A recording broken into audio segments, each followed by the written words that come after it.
The decree hit the great hall like a blade through silence. Camille Winslow heard it from the servants' corridor, her back pressed flat against the cold stone wall, a tray of crystal goblets trembling in her hands. She had learned early in her 6 months at Dunraven Court that walls had ears, but more importantly, that the spaces between walls had eyes. She had learned to be one of those eyes. "The king will take the Coldric bloodline as his eternal consort," announced Lord Vairath, the court herald, his voice carrying the particular satisfaction of a man delivering news he had personally arranged. "The union will be sealed at the next blood moon. The ancient vow between the Dunraven throne and the House of Coldric will finally be honored. This is the will of the court." Silence. Then the eruption of murmurs that rippled through the assembled vampire nobility like water, finding every crack in stone.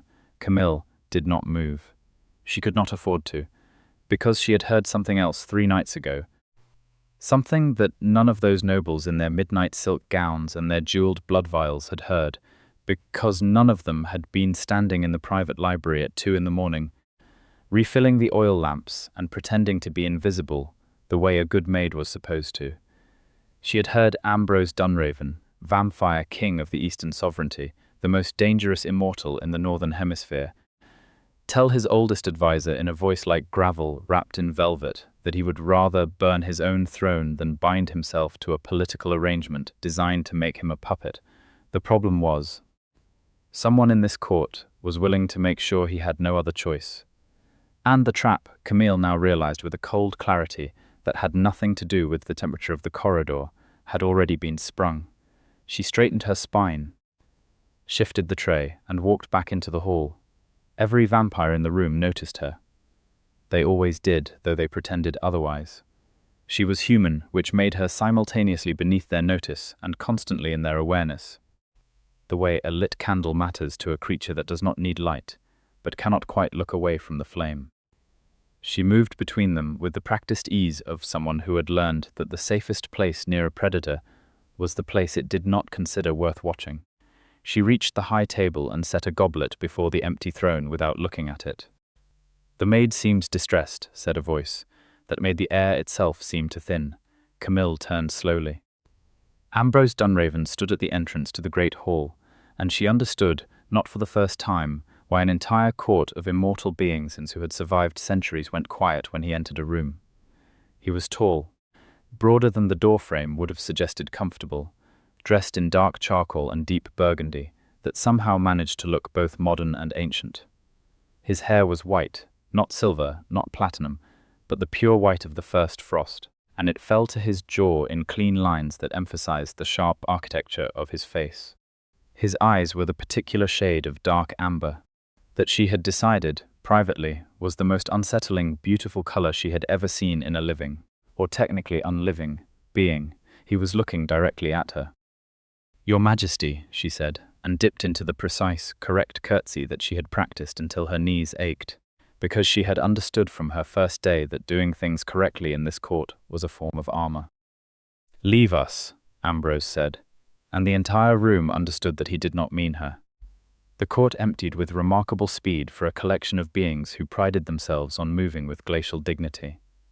Lord Vairath was the last to go, and the look he gave Camille as he passed her was the kind of look she had learned to catalogue carefully.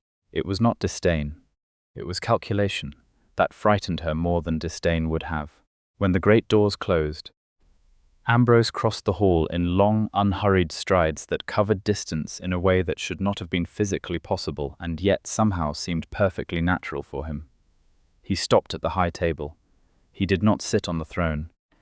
He stood beside it, which she noticed was something he often did, as though sitting upon it was a choice he made consciously and only when necessary, rather than a comfort.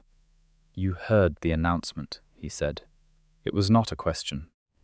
"The acoustics in this building are exceptional," Camille said carefully. Something shifted at the corner of his mouth. Not quite a smile. More like acknowledgement that a smile was a theoretical possibility. "And 3 nights ago, in the library, you heard that as well." Her heart gave one hard thump. "I was refilling the lamps, Your Majesty, Camille." He said her name the way he said everything, with an absolute quiet authority that somehow made the name sound more significant than she had ever considered it. I am 340 years old. I can hear a heartbeat change from 40 feet away. I have known you were in that corridor every time you have been in that corridor. What I am asking is not whether you were there. I am asking what you intend to do with what you heard. She set down the tray, carefully, because if she was about to have the conversation she thought she was about to have, she needed her hands free to gesture properly, and also because crystal goblets were expensive even by vampire court standards, and she could not afford to replace them. I heard you say you would not take the Culdric consort arrangement willingly, she said. And I heard Veyrath tell you that the treaty had already been signed by your regent while you were in Edinburgh managing the Northgate situation. She met his amber eyes, which took more effort than she would have liked to admit. I also found something else. I was not eavesdropping for it. I was cleaning the East study this morning, and the desk drawer was unlocked, and the documents were visible, and I am telling you this because I want to be completely honest about how I came across them. Ambrose was very still in the way that only beings who did not need to breathe could be still. What documents? The real treaty, Camille said. The one with the secondary clause. The one that says if you refuse the Culdric Union, the sovereignty formally passes to the Council of Nine, who then invite the Western Principality to absorb the Eastern territories. She reached into the pocket of her uniform apron and withdrew a folded piece of paper. I copied it. I am not sure why I copied it exactly, except that it felt like the kind of thing that should not exist, only in one place where someone could make it disappear. Ambrose looked at the piece of paper in her hand for a long moment. Then he looked at her face. You are a human maid, he said slowly, employed in my court for 6 months, who has just handed me evidence of a coup arranged by my own herald and regent, whom you identified as the architects of a trap designed to force my submission to a political bloodline alliance, and your explanation for doing this is that it felt like the right thing. When you say it like that, it sounds unusual. Camille acknowledged. It sounds, Ambrose said, and now something in his voice had changed, something she had not heard before in any of her observations of him, something that took her a moment to name as genuine, unguarded surprise. Extraordinary. He took the paper from her hand. His fingers did not touch hers, but they came close enough that she felt the temperature difference, the particular cool that his kind carried, not cold enough to be unpleasant, but distinct enough to remind her of exactly what he was. He read it. She watched his face, because she had learned that his face was where truth lived in this court, carefully contained but present, if you knew how to look. She saw his jaw tighten. She saw something cross his eyes that looked very much like fury carefully compressed into something useful. How long have you known about Veyrath? He asked. I have suspected him for about 2 months, Camille said. I know that is a long time not to have said something. I want to explain why I did not, because I think the reason matters. She folded her hands together, a habit she had when organizing her thoughts. I did not have proof. I had patterns. Movement patterns, conversation fragments. The way he looks at the throne when you are not on it. I grew up reading people the way most people read books because, when you grow up the way I grew up, knowing when someone is lying is a survival skill. But patterns are not proof, and bringing an accusation against the king's own herald without proof seemed like exactly the kind of mistake that ends with me no longer employed. Or worse, depending on how the blood law reads on the matter. The blood law on unauthorized accusation against court nobility, Ambrose said slowly, carries a sentence of exile from all sovereignty territories. I looked it up, Camille confirmed. Your library is very thorough. Another one of those not quite smiles. Slightly more pronounced this time. You looked up the blood law. I look up everything, she said simply. It seems like the correct approach to living in a place where the rules are old enough that most people have forgotten the specifics. Ambrose was quiet for a moment that stretched long enough to become interesting. He moved away from the throne, toward the tall windows that looked out over the city below. The lights of modern London blurred through the enchanted glass that kept the court invisible to human eyes from the outside. Dunraven Court occupied the upper 15 floors of a building that the outside world believed to be private offices. The lower floors genuinely were private offices, staffed by humans who worked for an investment firm that did not know it existed to provide financial infrastructure for a vampire sovereignty. Camille had thought this was the most clever thing she had ever encountered when she had first understood it. She had revised that opinion several times since, as she learned that almost everything about how vampires maintained their existence in the modern world was more clever than she initially recognized. "Veyrath will move quickly now that the announcement has been made," Ambrose said, speaking partly to the window and partly to her. "If I do not appear to accept the arrangement within the next 48 hours, the secondary clause activates. The Council of Nine have already been notified, I assume, because Veyrath is thorough." He paused. "What I cannot determine is whether Sigrid was complicit in this, or was manipulated into signing the treaty during my absence." "Your regent," Camille said. "Countess Sigrid Valemore. Yes. She was not complicit," Camille said. "She was manipulated. I can tell you specifically how, if that helps." He turned from the window. The amber eyes were intent now, focused on her with an attention that would have been alarming if she had not already spent months being observed by vampires and learning to distinguish between the kind of attention that meant danger and the kind that meant genuine interest. This was genuine interest. "Tell me," he said. "The treaty she signed is not the same document as the one with the secondary clause," Camille said. "They are two different versions. The version Sigrid signed was a standard succession protocol. Routine documentation.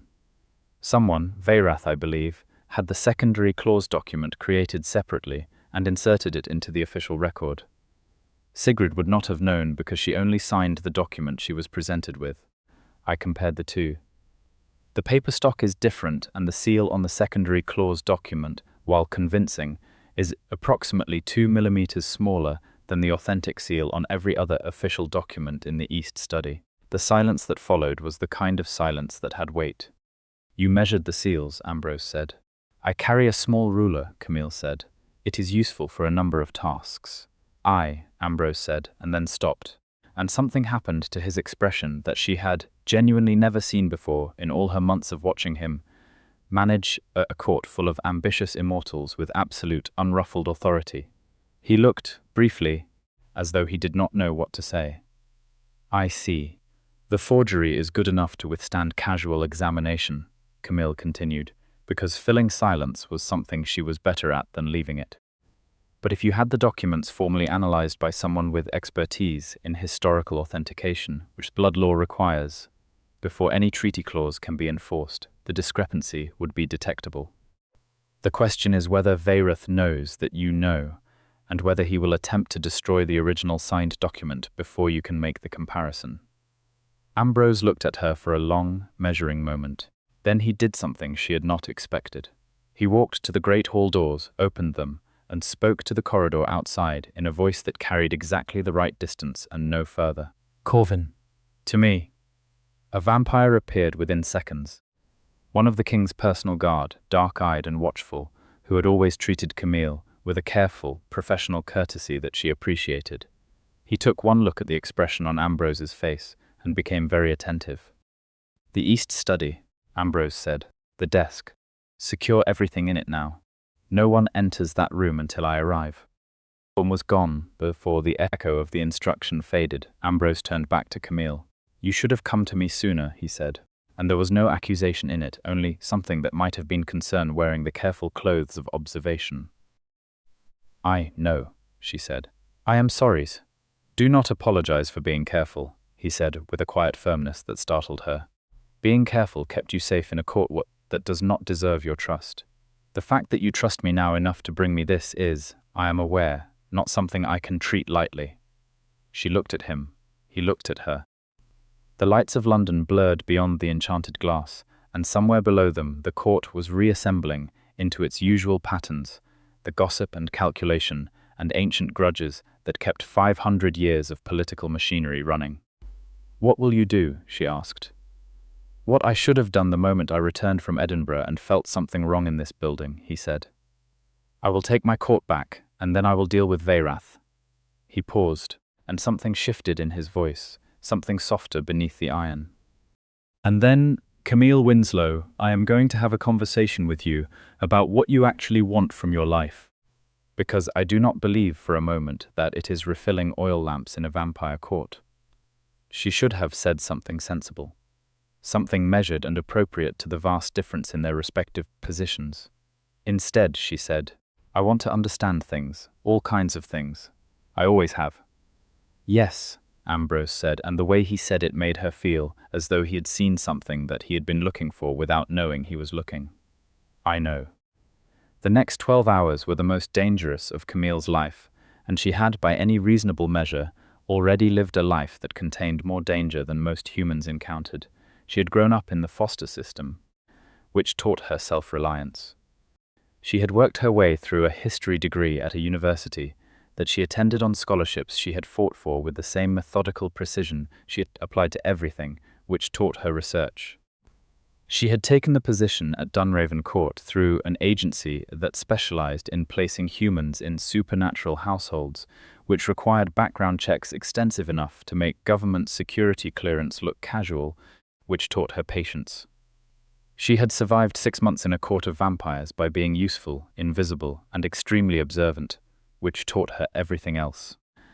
None of it had prepared her for being in the room when Ambrose Dunraven formally confronted his court herald with evidence of treason. The confrontation happened in the council chamber, which was a room that managed to feel simultaneously modern and medieval, all clean architectural lines and ancient carved stone, with a table long enough to seat 30 and windows that looked out at nothing because the room had no exterior walls. Ambrose sat at the head of the table. Camille stood in the corner, which she had reached by the simple expedient of walking there before anyone told her not to, and the resulting uncertainty about whether she was meant to be present had meant no one had moved to remove her. Lord Vairath arrived composed, which told her he had not yet understood how much had changed. "Your Majesty," he said, with the particular smooth deference of a man who had been managing kings for a long time. "I understand there are questions about the treaty formalization. I am of course available to provide any clarifications required." "Sit down, Vairath," Ambrose said. Something in the tone made the herald's composure develop, a hairline crack. He sat. Ambrose placed the 2 documents on the table, side by side. He said nothing. He simply let Vairath look at them, and watched the herald's face with the patience of someone who had 340 years of patience available to draw from. The crack in Vairath's composure widened. "These are standard documentation," Vairath said. "The secondary clause is a legitimate treaty provision that has existed in preliminary form since the reign of your father and was simply formalized now that circumstances warranted.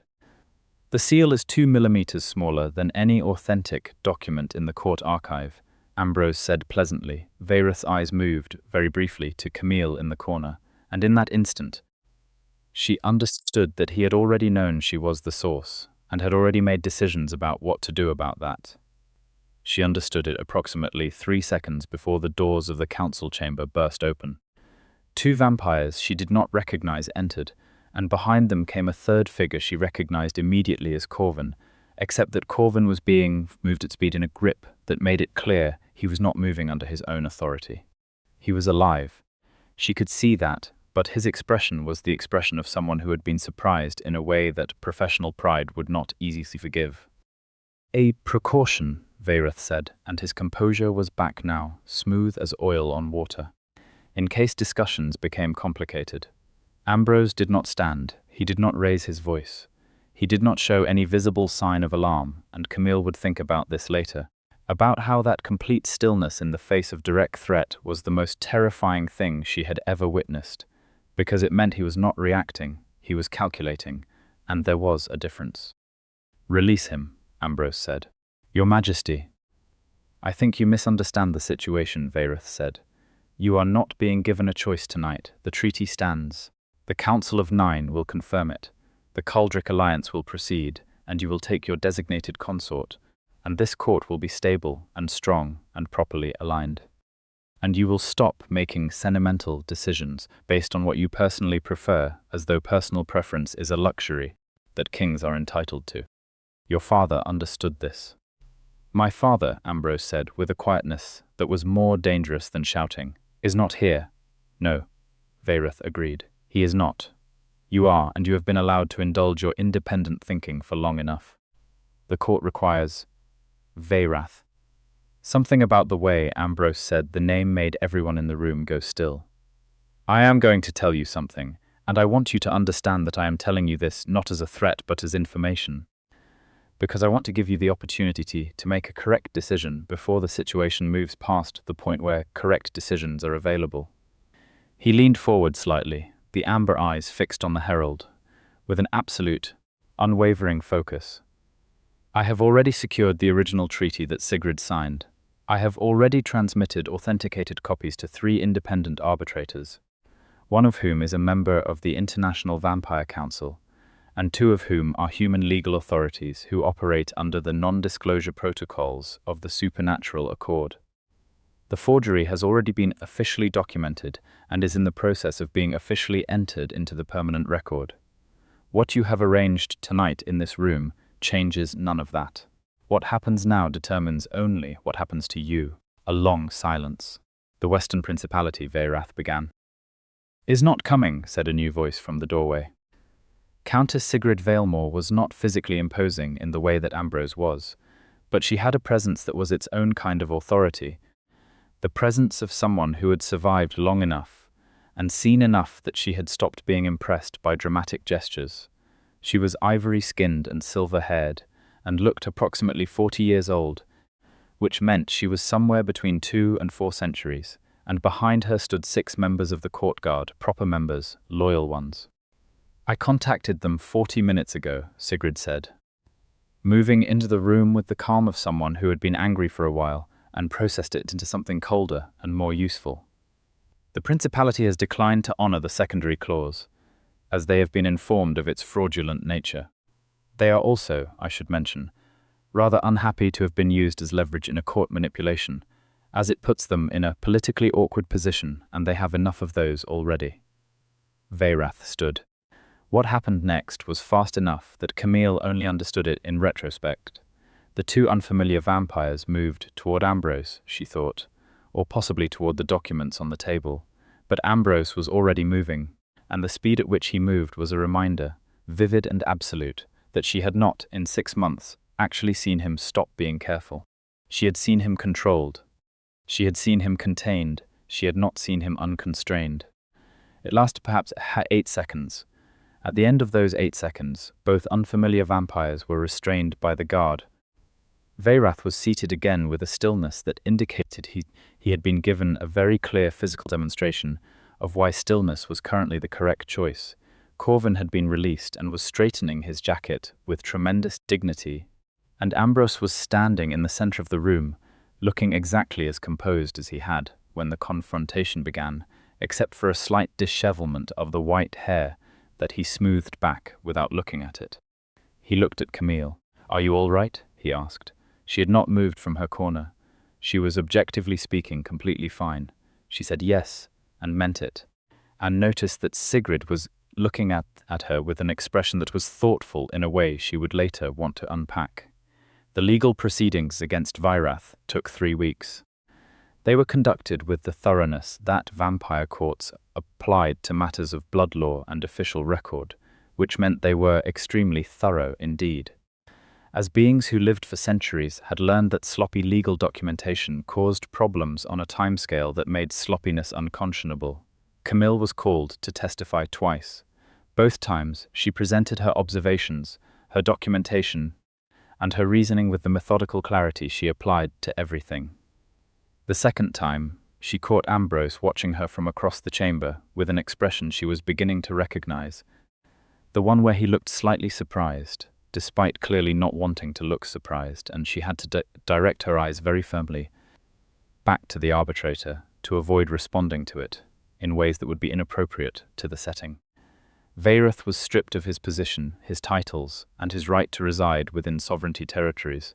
For a vampire, exile of that kind was not a death sentence, but it was a sentence, and it was considered sufficient by the standards of vampire law, which took a longer view of punishment and redemption than human systems tended to. The Coldric bloodline representative, a composed young vampire named Thessaly, who had arrived at court for the treaty formalization and had been watching the entire situation unfold with what Camille privately assessed as deep personal relief, withdrew gracefully and sent a formal note to the court, stating that her house had no interest in a union that was not freely chosen, which Camille thought showed admirable good sense.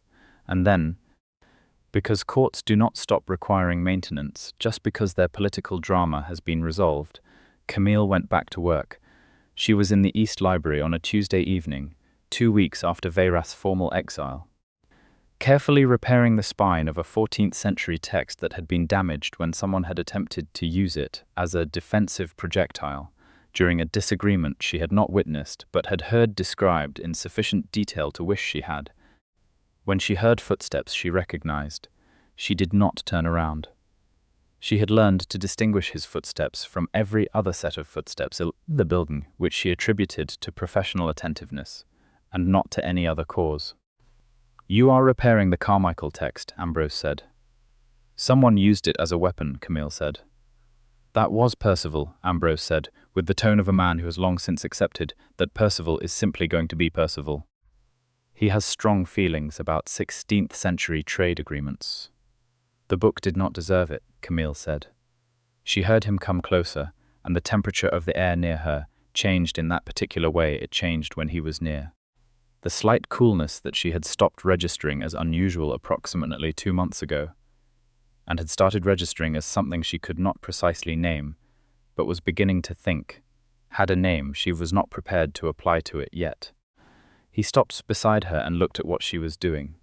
She showed him because he seemed genuinely interested, the way the binding was reinforced, the specific adhesive she was using that she had researched carefully to make sure it was appropriate for the paper age and would not damage the original materials. "You researched the repair process," he said. "Everything worth doing is worth doing correctly," she said. "My father used to say that," Ambrose said, and then seemed slightly surprised to have said it, the way he sometimes was when something personal surfaced past the careful composure. Camille set down the repair brush and turned to look at him. He was standing very close, which she noticed, and not stepping back, which she also noticed, and looking at the book, but clearly also looking at her, which she had been noticing for several weeks and doing very careful things about noticing. "Camille," he said. "Ambrose," she replied, and she used his name deliberately and watched the slight shift in his expression that told her he had registered it. "I want to tell you something," he said. "And I want to be precise about it because I think precision matters and because I am aware that the disparity between our respective positions in this court makes certain kinds of conversations complicated, and I want to address that complication directly before I say anything else." "All right," she said, and her heart was doing something irregular that she was choosing not to comment on. "You are employed in this court," he said. "I am the king of this court. That is a difference that I take seriously. And I would not want you to feel that anything I say to you is said from a position where you feel unable to respond freely, or to tell me honestly what you think, or to say no to anything I propose. Do you understand what I mean by that?" She thought she might love him a little bit just for saying that. She thought that was probably significant. "I understand," she said. "Good," he said. "Then I want to tell you that in 340 years, I have never met anyone quite like you. I have met brilliant people, and brave people, and careful people, and honest people, and occasionally I have met people who were all of those things at once. But they were almost always vampires, who had had centuries to develop those qualities. And you are 26 years old and human, and you walked into a court full of immortal predators with a small ruler in your pocket and the calm conviction that measuring things carefully is a reasonable response to forged treaties, and I do not know how to adequately account for you, and I find that I very much want to try." Camille looked at him. The amber eyes were serious and direct and entirely without the careful management she was used to seeing. She understood him without his armor, and she understood how much that cost him because she had watched him wear it every day for 6 months and knew how habitual it had become. She said, "I have been trying not to think about you in ways that seemed inappropriate to my employment situation." "That is, professionally speaking, probably very wise," Ambrose said. "I am extremely wise," Camille said. "I am also extremely tired of being extremely wise about this particular thing." Something happened to his face then, something warm and almost wondering, and he said quietly, "Camille," and this time when he said her name, it was different from all the times before, soft and deliberate as a choice. She put her hand on the table. He put his hand over hers, and the coolness of his skin against the warmth of hers was something she felt all the way up to her shoulder and back down to her sternum. "I would like to take you somewhere," he said. "Above the city. There is a rooftop that I have used for 300 years when I wanted to be away from the court without being away from the world. I have never taken anyone there. I would like to take you." "Now?" she asked. "If you are willing," he said. She looked at the half-repaired book on the table. Then she picked up the brush, set it in the cleaning solution, covered the adhesive and said, "The Carmichael text will keep until morning." The rooftop was extraordinary. It was accessible through a staircase that appeared to anyone who did not know to look to be a maintenance access point. The door at the top opened onto a space that had been, over several centuries, quietly transformed from a functional rooftop into something that was neither garden nor terrace, but something between the two, low containers of dark ivy and winter-flowering plants that somehow survived here. A stone bench worn smooth by decades of use, and above it all the London skyline spread in every direction, the ancient and the modern layered over each other in a way that somehow made both more beautiful. They stood at the edge of the low railing, side by side, not quite touching, and Camille looked out at the city she had lived in her whole life and saw it differently from up here. "What were you before this?" she asked. "Before you were king?" "My father's son," Ambrose said. "His heir, his student. He was a difficult man to please, and I spent a long time trying to please him, and a longer time realizing that some people's approval is not structured in a way that makes it actually achievable. My mother died when I was young, even by human standards, and he retreated into the court and its machinery, and I retreated into books and history, which is perhaps why I have an exceptional library, and why it bothers you when someone uses the books as projectiles," Camille said. Intensely, he confirmed. She smiled. He was watching her smile. She could feel it and did not try to stop smiling, which was its own kind of decision. "What were you before this?" he asked. "Before the court," she told him. She had not talked about her childhood in a long time, not because it was painful exactly, more because it had the quality of a building she had left and locked the door on, full of things that were hers, but that she did not need to carry with her daily. She talked about the foster families, the good ones and the difficult ones. The teacher who had told her she was smart in a way that changed something in how she thought about herself. The university scholarship applications she had written and rewritten until they were exactly right. The degree in history that she had chosen because history was where she put all her need to understand why people made the choices they made. "And then a placement agency," Ambrose said. "The Supernatural Household Placement Agency," Camille said. "Which sounds like something from a novel, but is in fact a very organized institution with an extremely rigorous vetting process. They told me I was placed with a prominent household that required discretion, strong research skills, and the ability to work independently. They did not specify the precise nature of the household. Did that concern you?" "It concerned me for approximately 36 hours after I arrived and understood the nature of the household," Camille said. "And then I decided that understanding the rules of the place I was living was more useful than being concerned, so I focused on that." "And then you spent 6 months measuring seals with a small ruler," Ambrose said. "I spent 6 months doing my job," she said, "and paying attention, because I think paying attention is the most important skill a person can have, regardless of their circumstances." "It is," he agreed. "It is also, in a court full of beings who assume that being human means being easy to overlook, an act of considerable courage." She turned to look at him. He was looking at the city, in profile, and the white hair moved slightly in the rooftop wind.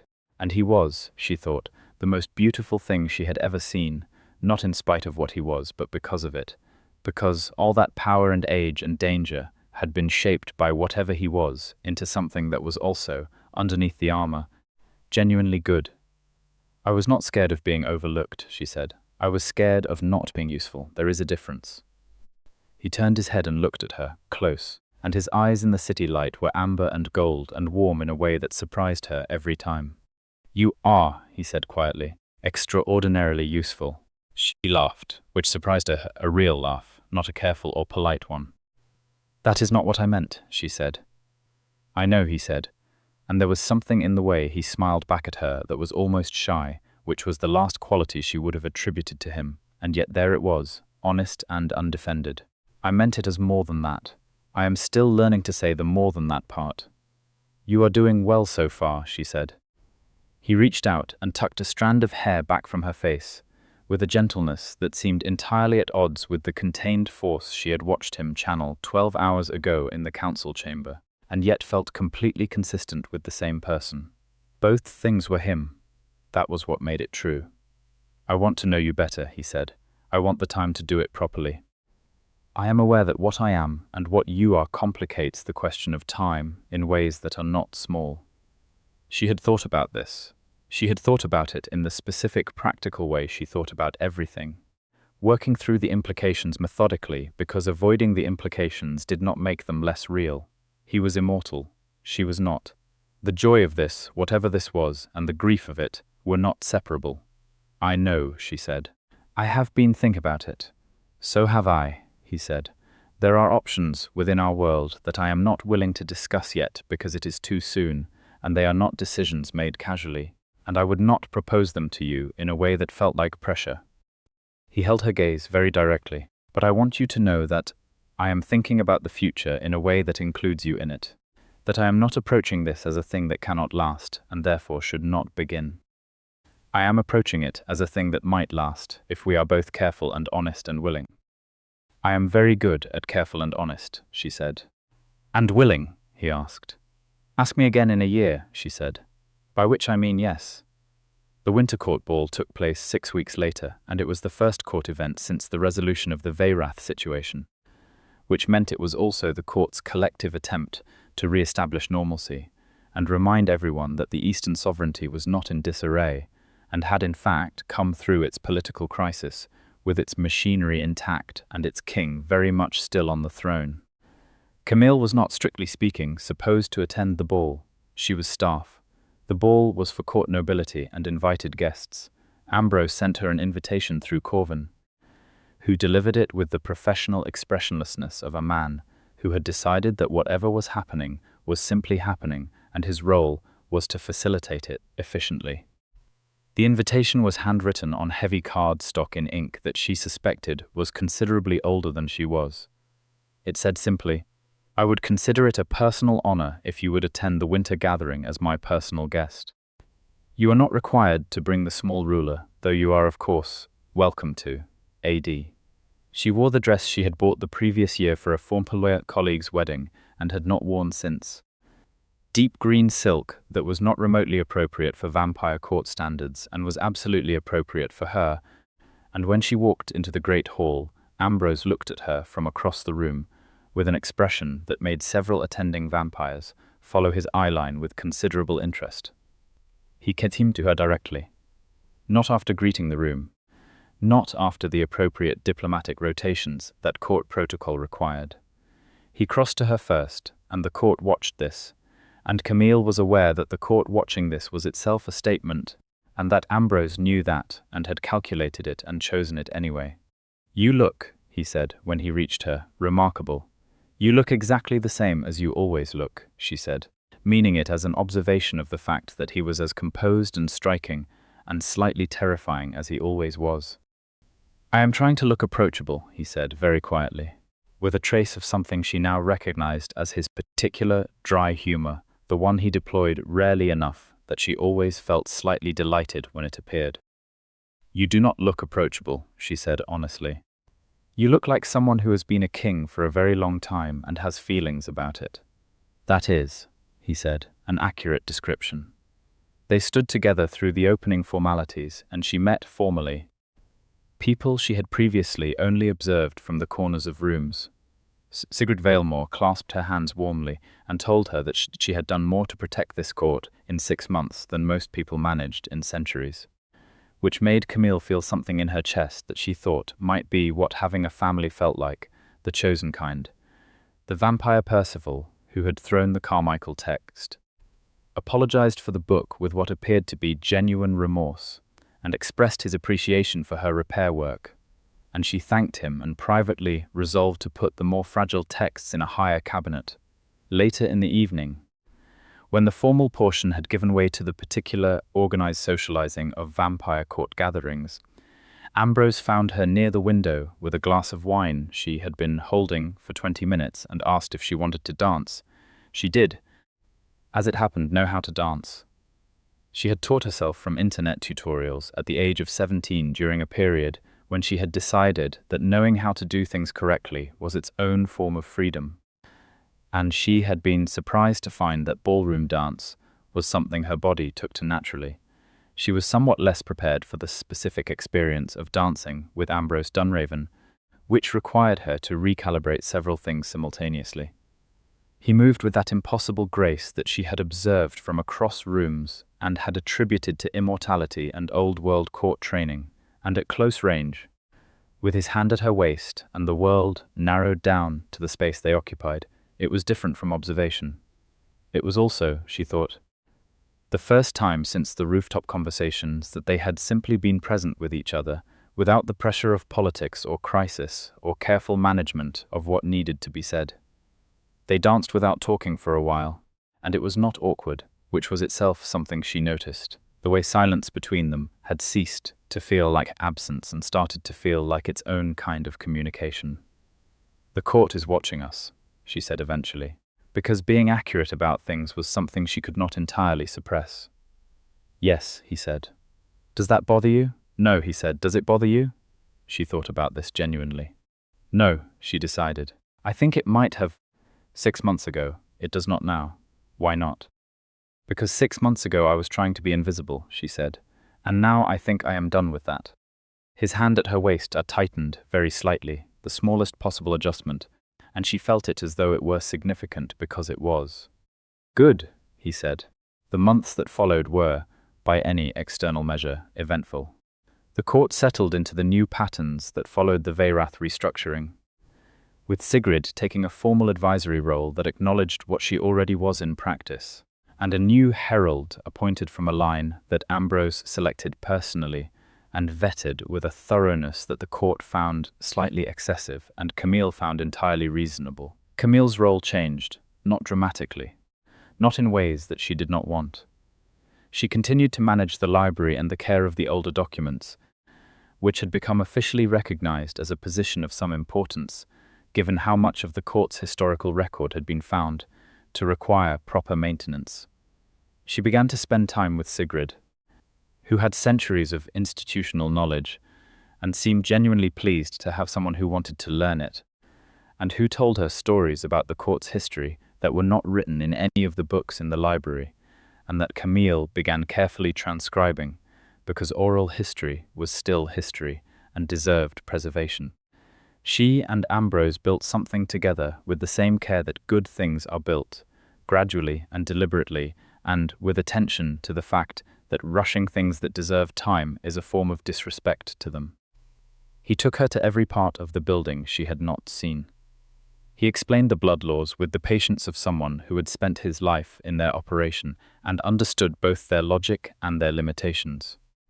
She asked questions that sometimes surprised him and occasionally made him revise positions he had held for decades, and he told her this directly, rather than pretending otherwise, which she appreciated more than she could easily articulate.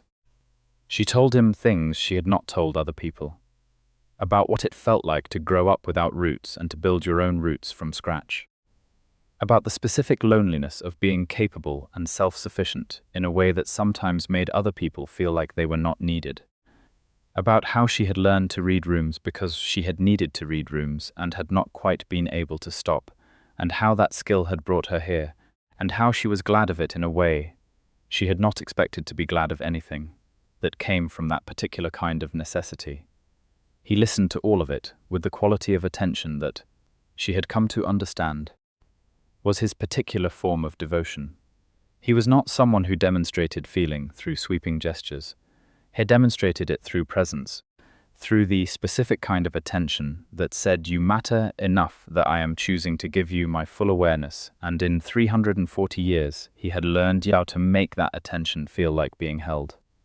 Spring came, and with it the annual gathering of the International Vampire Council, which met in a location that rotated each year, and this year was London, which meant it was hosted by Dunraven Court, which meant 6 weeks of preparation that involved every staff member in the building, and a level of organizational intensity that Camille took to with deep professional satisfaction. She managed the library arrangements for the formal record-keeping sessions of the council, which meant she was present in rooms with some of the oldest and most powerful vampires in the world, and she handled this the same way she had handled every other version of this situation in the past year, which was to be competent and calm, and to measure everything that needed measuring. It was during the council gathering that the question was formally raised. One of the council members, an ancient vampire named Voss, who had the unhurried manner of someone who had not needed to rush anything in approximately 7 centuries, raised the matter at a private session that Camille attended in her archival capacity. He noted with diplomatic precision that the king of the Eastern sovereignty appeared to have developed a significant personal attachment to a human member of his household staff, and inquired, politely but directly, about the nature of the arrangement and its implications for succession and blood law. The room was very quiet. Ambrose looked at Voss without any visible change in expression, for long enough that the silence became its own kind of answer. "You are asking," Ambrose said, "whether I have considered the implications." "I am," Voss said. "I have considered nothing else for the better part of a year," Ambrose said. "I would like to address the council on the subject directly, if the council is willing." The council was willing. Ambrose spoke for approximately 30 minutes, and Camille sat in her chair in the archival corner and listened to him describe, with the precision and thoroughness she had come to associate with his approach to everything that mattered to him, exactly what she meant to him, and what he intended, and why, and what provisions existed within the blood law for the matter he was proposing, and how he had researched those provisions and found them sufficient, and why he believed that the idea that a king's personal devotion was a political liability was both strategically incorrect and, more importantly, morally wrong. He looked at her once during this speech. Just once. But the look lasted long enough to mean something. Voss listened to all of it. Then he said, "The provisions you cite are historical. They have not been invoked in 3 centuries. That does not make them less valid," Ambrose said. "No," Voss agreed, "it does not." The council deliberated. The deliberation took 2 days, which Ambrose navigated with visible patience, and Camille navigated by repairing 3 additional texts that needed attention and organizing the historical archive of previous council decisions into a chronological index that she thought would be genuinely useful, and that also gave her something to do with her hands. On the second evening, Ambrose found her in the archive room and sat down across from her at the long table and looked at her with an expression that was the most unguarded she had ever seen on him, more even than the rooftop, more even than the dancing. "The council will approve it," he said. "There are conditions. There will be a formal recognition period of 1 year, and a review, and certain protections that need to be formally established, but they will approve it." She looked at him across the table. "What exactly are they approving?" He looked at her for a moment. Then he said, "I would like to do this correctly." He stood up from his chair and came around the table, and Camille turned in her chair to face him, and he came down to one knee in front of her, with the grace that made everything he did look as though it had been practiced, and the sincerity that made it clear it had not been, and he held her hands in both of his. "Camille Winslow," he said, "you walked into my court and measured the seal on a forged treaty and saved my throne and my sovereignty, and then looked at me like I was a person worth understanding, rather than a power worth fearing, and I have been trying to find the words for what that has meant for the better part of a year. I want you to stay. Not in the library, though the library genuinely does need you. I want you to stay as mine, and I will be yours in whatever way you will have me, and we will figure out the rest of it together. Which is the only honest thing I can say about a future that involves both what I am and what you are, because the rest of it is more complicated than I can promise my way out of. But the wanting is not complicated. The wanting is entirely clear." Camille looked at him. At the amber eyes and the white hair and the face she had spent a year learning, all its expressions, all its careful containments and its rare, unguarded moments. "The becoming," she said. "The provision you mentioned. The blood law provision. It exists, he said. It is not reversible. It is not something I am proposing casually or pressuring you toward. It is a choice that would need to be yours entirely and freely, and we have time, more time than I could reasonably ask for. I know, she said. I have been reading about it, in the older texts. She watched his expression shift, surprise, and something softer underneath it. I have been reading about it for approximately 4 months. 4 months, he said. I like to research things before I make decisions, she said. You know that about me. I do, he said. She leaned forward and put her forehead against his, which was a thing she had not done before but which felt entirely right. The warmth of her skin and the cool of his, two temperatures that had found a way to coexist that worked for both of them. Yes, she said. He was very still for a moment. The way he was still when something had moved him and he was holding onto it carefully. The way you hold something fragile until you are sure of your grip. Yes, she said again. To the staying and to the yours, and to figuring out the rest together. And when I am ready, to the rest of it as well. But yes to the important part right now. He turned his head slightly and kissed her temple, and then her cheek, slowly, and with an attention that made everything around them very quiet and very close. And when he kissed her mouth, it was with the same quality, unhurried and certain. The kiss of someone who had decided and is glad of their decision and intends to keep it. Around them, London moved through another night, the city that had been alive, in various forms for 2,000 years, full of its layers and its histories and its constant, complicated forward motion. The formal recognition came through within the week. Sigrid wept, which she denied vehemently, and which Corvin witnessed from a respectful distance with the air of a man who had served through enough history to recognize a good moment when he was present for one. Percival sent flowers that were extremely expensive, and accompanied by a note of congratulations that included 3 different species of plant Camille had not heard of, and a specific request that she consider, in her newly elevated capacity, in placing the more fragile botanical records in protective sleeves, which she thought was both thoughtful and slightly opportunistic, and which she respected for both reasons. The court, which had spent the entire year watching this develop, with the particular fascinated attention that courts have always paid to matters of the heart and succession, responded to the formal announcement with a ceremony that felt genuinely celebratory. Not because they had been instructed to feel celebratory, but because the year since the Vayreth situation had shown them something they had not expected to see. Their king choosing differently than his court had assumed he would choose, and turning out to be right about it. The court had assumed Ambrose Dunraven would choose power. The court had been wrong. He had chosen something harder and rarer and more durable than power, and it had changed everything, not by diminishing what he was, or what the court was, but by making both of them more honest about what they were for.